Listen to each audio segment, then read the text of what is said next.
You own this home? I am leasing this home. I have a landlord that will be coming over to check the house, but I have been renting here and I'm head of the house. Okay. So tell me a little bit about what exactly happened last night. We'll just repeat the conversation that we just had over again. Well, we were celebrating my birthday. I turned 74 and I had the children here. We had cake and children were moving around and we were just having a pleasant afternoon or into the night, but the doors were secured and we felt safe inside, and for no reason we heard, I thought it was firecrackers. And I looked at the children who was playing with firecrackers and they were all running, and then one kid was going like this. And then we found out it was bullets, so we called the police and they came over and they found shells, and hopefully they'll do something for us. Yeah. Now, you said this is typically a quiet neighborhood, obviously. This is a very peaceful neighborhood. We felt safe here for 3 years, and we've never had incidents this close to the house. I mean, there accidents and things because there's a lot of highways and a lot of traffic. But in this area, we've never had such violence. Right, right. This is the third child now that's been hit inside of a home. What are your feelings on this? I mean, and it was someone that this young man was sleeping over at your home last night? Yes, they were under our care here, yes.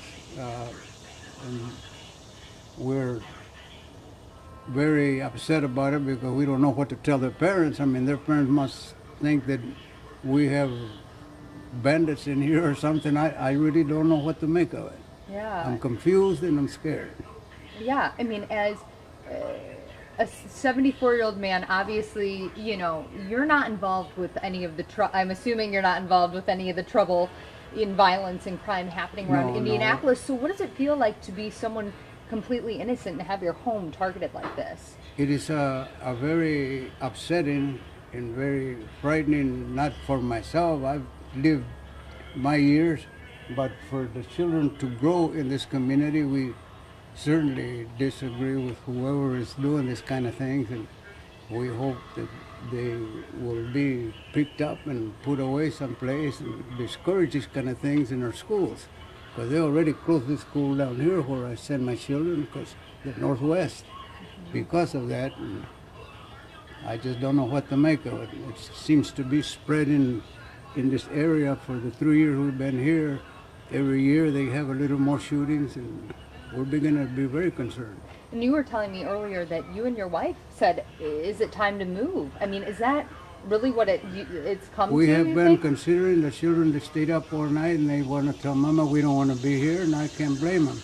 But we don't know where to move to. We don't know the city that well, and from what I hear on television, there's no safe place other than we have to make a stand of some kind, get the community involved, and try and help ourselves, and so get rid of the violence before it gets any worse. Mm-hmm. Do you feel this is deadly? It's no reason. I usually sit there and them bullets flew right, and it is very frightening. Yeah, I mean, do you almost feel violated because you're supposed to be safe inside your home? Of course we feel violated because I had my house secured. I had my doors locked. My automobiles were not touched, but I keep them secured. And now I don't know exactly how much violence. The landlord and I are going to have a talk, and hopefully he'll maybe put secure cameras around or something that will help us avoid this kind, or at least some kind of a warning, because we had no warning at all. Mm-hmm. Mm-hmm. I'm trying to think anything else. What about the boy what can you tell us about the boy that was hit? Yeah.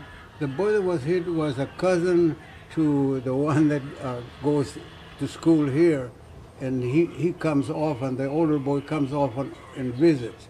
The other one, this was his first time or second time that he's come down, and he's just an innocent child. I mean, he's 11 years old. He has no enemies that I know of, and then we feel real bad that it happened in our home, and we would like to see something done about it before it gets any worse in this neighborhood. Right. Do you know how he's doing this morning? No, I have no idea, but I think they took him to the Eskenazi, and from there they transferred him to Riley. Mm-hmm. And we pray for him and hope that he's all right. Yeah, yeah. And he is the cousin of a friend of your children's? Yes. Okay. Yeah, Okay. they came over to celebrate, eat cake, and have a get together, a sleepover. Yeah. And now the kids, they were all frightened, so we're going to have to return the children back to the parents, and my great-grandkids are going to go home, and I'll be just my 3 children here, because I'm not going to have visitors for a while until this matter is closely secured, some kind of answers for this. Absolutely. But we're thinking seriously of moving there. But like I say, we don't know where to run to. I mean, just because we moved to another side of town does not mean we're going to be safer there than we are here. Right. But right. all in all, we never have any trouble. Our neighbors are friendly, they're peaceful, they're hardworking people. We're retired laborers from work, and we send our kids to school, and they're well on their way to a success. They're beginning to go to college. This one here, and the other ones are going to graduate. And we look forward to something good to happen to us, but nothing like this.